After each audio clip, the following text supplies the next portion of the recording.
Think about the fantasy villains you forget the moment you put a book down, versus the regimes that genuinely make your skin crawl. The difference rarely comes down to who has the scarier laugh or the darker fortress. The most compelling empires draw their terror from reality.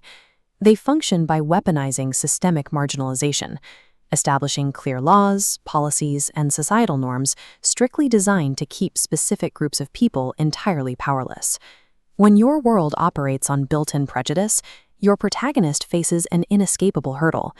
Success requires surviving the local guard, navigating hostile economic structures, and outrunning the very geography of their hometown before they ever reach the villain's doorstep.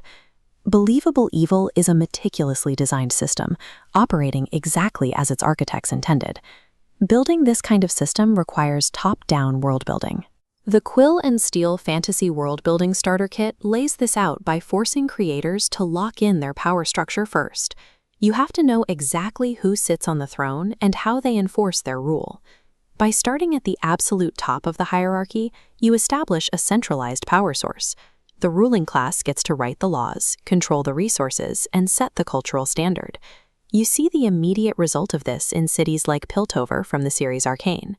Wealth and advanced academia are heavily concentrated at the top, creating a society that literally lives above everyone else, bathed in sunlight and luxury. But gravity exists in world building. The consequences of that hoarded wealth trickle downward. Those without power are forced into the shadows of places like Zon, left to survive in the toxic, industrialized runoff of the ruling class. A high-level decree made in a pristine boardroom inevitably crushes the marginalized protagonists struggling at the bottom.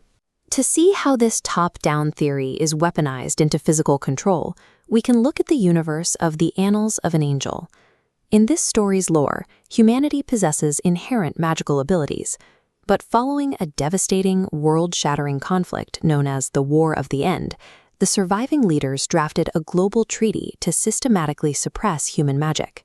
The government enforces this treaty through body horror.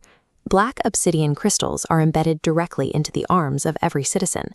These crystals actively absorb and neutralize the host's natural power, keeping it trapped inside the stone. A GPS bracelet transmits data up the chain of command to the Center for Power Blocking. If a citizen attempts to remove their sensor to reclaim magic, the system automates the punishment, releasing a paralyzing toxin directly into their bloodstream. The government doesn't need a king shouting orders. They rely on legalized, institutionalized suppression that physically strips away human autonomy from birth. This kind of top-down rule also breeds deep cultural trauma on a planetary scale, which the Annals of an Angel explores through the occupation of Planet Writanl. The inciting incident occurs when the Draglorian King Edward demands the native Harkzim people hand over their land. When they refuse, the Draglorians use their superior military force to violently occupy the planet anyway. 23 years later, the generational trauma is fully entrenched. The native Harkzim are openly subjugated, shrinking away in their own cities, terrified of their Draglorian occupiers, to avoid brutal physical beatings.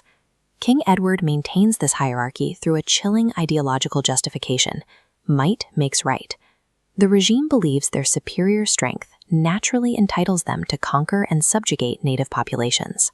When absolute power dictates culture, it creates an environment where systemic racism and inescapable fear become daily facts of life. But here is the narrative payoff. A societal pressure cooker must eventually vent. Oppression organically generates rebellion. Because people react to trauma differently, that resistance is rarely a monolith.